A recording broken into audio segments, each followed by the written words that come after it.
Selatan dan di Makassar itu sebenarnya 2 kali lipat dari nasional. Jadi dari 100 sampel yang kita periksa, yang positif itu adalah 15, jadi 15%. Sedangkan nasional itu 7,5%. Jadi kita sebenarnya 2 kali lipat dari nasional, dan standar WHO sebenarnya adalah 5% atau 5 dari 100 yang diperiksa.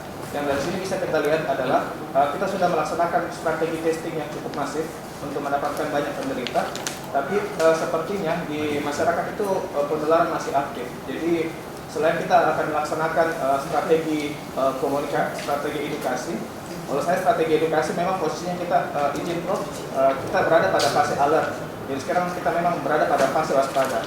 Mungkin yang perlu kita dorong sekarang adalah terkait dengan tracing Prof, karena penderita ini paling infeksius pada 7 hari pertama pada perjalanan penyakitnya.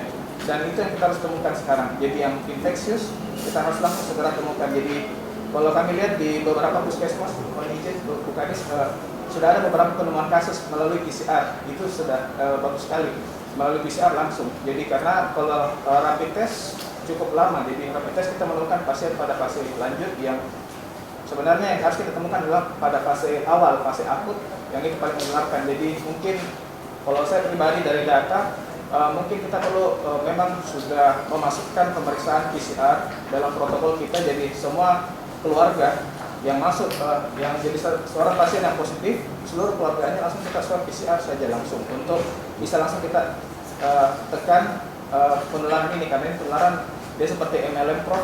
Jadi kalau kita tidak temukan hari ini, minggu depan ada 2, minggu depannya lagi ada 4. Jadi memang kalau bisa kita tekan sekarang. Tapi seiring dengan learning by doing, ya, saya berharap dan yakin bahwa suatu saat kita bisa menemukan suatu cara yang terbaik di dalam pengendalian COVID ini. Ya.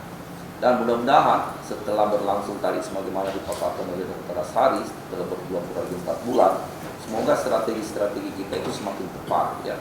Dan kami berharap bahwa gerakan pencanangan yang dilakukan kemarin itu merupakan akumulasi daripada learning by doing yang telah dilakukan untuk bagi semua kalangan, mulai dari ID, kemudian epidemiolog, kemudian tim-tim gugus tugas kita, ya, kemudian tim-tim lapangan kita. Jadi semua ini dalam kondisi sudah sudah berjibaku secara maksimal di lapangan. Tapi memang kita menghadapi musuh yang kita tidak tahu, ya, sehingga kita masih banyak tanda kutip mereka-reka. Tapi yang terpenting mereka-rekanya itu harus terukur, ya, dan kita ambil yang baiknya, tinggalkan yang jeleknya. Itulah prinsip learning by doing-nya. Dan alhamdulillah akhirnya kita tiba pada saat ini. Mudah-mudahan kegiatan gerakan bersama tadi itu bisa menjadi suatu metode yang semakin baik untuk mengendalikan COVID, ya. Karena kami melihat sebenarnya, saya sepakat, ya, memang penanganan COVID ini saya ibaratkan air yang mengalir yang harus kita tampung, ya. Kalau kita berbicara air mengalir dan seberapa besar wadah yang harus kita tampung, maka tidak ada yang bisa menentukan seberapa besar wadah itu harus kita siapkan. Sepanjang airnya mengalir, maka suatu saat dia akan meluap.